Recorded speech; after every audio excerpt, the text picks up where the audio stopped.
வணக்கம். இந்த கூட்டத்தில் பங்கு பெற்றிருக்கிற நாம் தமிழர் கட்சியின் ஆதரவாளர்களாக இருக்கிற எல்லா ஐயாமார்களுக்கும் அம்மாமார்களுக்கும் மகிழ்ச்சிகரமான என்னோட மாலை வணக்கங்களை தெரிவித்துக் கொள்கிறேன். தமிழகம் தலை குனிந்தது யாரால் அப்படிங்கிறது தலைப்பு. எல்லாருக்குமே இங்கே வந்திருக்கவங்களுக்கு தெரியும். ஏன்னா எல்லாருமே ஒரு மனச்சான்றோடு தான் வாழ்ந்துட்டுருக்கோம். மக்கள் ரொம்ப நேர்மையானவர்கள் தான். மக்கள் ஒன்றும் தெரியாதவங்களும் கிடையாது. எனக்கு 3 நிமிடங்கள் ஒதுக்கியிருக்காங்க.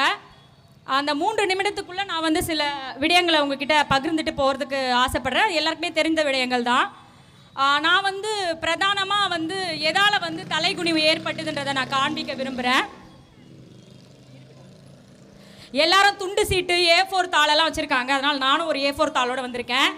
தமிழகம் தலை குனிந்ததற்கு முக்கியமான காரணம் கொஞ்சம் கண்ணால் பார்த்துக்கோங்கப்பா, மறந்துடாதீங்க. வெகு விரைவில் தேர்தல் வரப்போகுது. இந்த தலைகுனிவை ஏற்படுத்தின இதை நம்ம இல்லாமல் ஆக்கிறதுக்கு என்ன செய்யணுமோ அதை தயவு கூர்ந்து செய்யுங்க. தமிழகம் தலைகுனிந்ததற்கு முக்கியமான காரணம் கொஞ்சம் பார்த்துக்கோங்க. சாலையில் போகிறவங்க கூட ஒரு வினாடி பார்த்துட்டு போகலாம். திராவிடம் திராவிடம் திராவிடம்.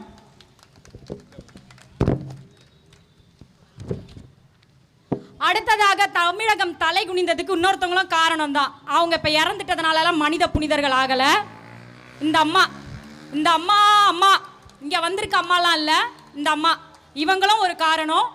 இவங்களோட ஊழல் அக்கிரமமாக பேசப்பட்டது. இதனால் பெரிய தலையக்குனிவு. கர்நாடகாவில் இன்னுமே பரப்பன அக்ரஹாரத்தில் இருக்கிற அந்த சிறையில் இவங்க இன்னும் தீர்ப்பு பெறப்படாத ஒரு குற்றவாளி தான். இவங்களும் ஒரு காரணம். இவங்களை பின்தொடர்ந்துட்டு இருக்கிறவங்களும் தயவு கூர்ந்து சிந்திங்க. நாம் தமிழர் கட்சிக்கு உங்கள் வாக்குகளை செலுத்தி பின்னாடி வர சந்ததிகளுக்கு உதவி பண்ணுங்க. அடுத்ததாக அப்பா கருவாட்டு குழம்பை செஞ்சு வச்சுட்டு பூனையை பக்கத்தில் காவல் வச்ச கதையா. போதையின் பாதையில் யாரும் போயிடாதீங்க அப்பா, போதையின் பாதையில் யாரும் போயிடாதீங்க அப்பா சொல்லியிருக்காரு. கருவாட்டு குழம்பை செஞ்சு பூனையை காவல் வச்ச கதைக்கு தயவு செஞ்சு இந்த அப்பாவை தயவு செஞ்சு புறக்கணிங்க. இளைஞர்கள் புறக்கணிங்க, இளைய தலைமுறையினர் புறக்கணிங்க. தமிழகம் தலை குனிஞ்சிட்டே இருக்கு இந்த அப்பாவால். 4 ஆண்டு ஆட்சி, நாரி போன ஆட்சி. அதுக்கு திராவிட அப்பாவே சாட்சி. அடுத்ததாக இதை உட்கொண்ட சகோதரர்கள் கூட இங்கே வந்திருக்கீங்க. இது எப்படி வரைஞ்சாலும் புரிஞ்சிடும். அதனால் ஒரு அவசரமாக இப்படி வரைஞ்சிட்டேன்.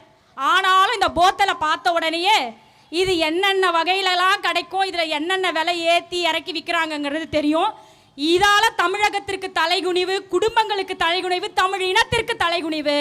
அன்பார்ந்த என் மக்கள், என் சகோதரர்கள், என் தொப்புள் கொடி உறவுகள், இவைகளை ஒழிக்கணும்னா சரியான நபர்களுக்கு, நாம் தமிழர் பிள்ளைகளுக்கு உங்கள் ஆதரவுகளையும் வாக்குகளையும் செலுத்தி வருகின்ற தேர்தலில் இந்த தலைகுனிவை கழுவுறதற்கு கிடைக்கிற நல்ல வாய்ப்பை பயன்படுத்திக்கோங்கன்னு நான் தாழ்மையோடு கேட்டுக்கொண்டு என் பேச்சை முடிச்சுக்கிறேன். நன்றி, வணக்கம்.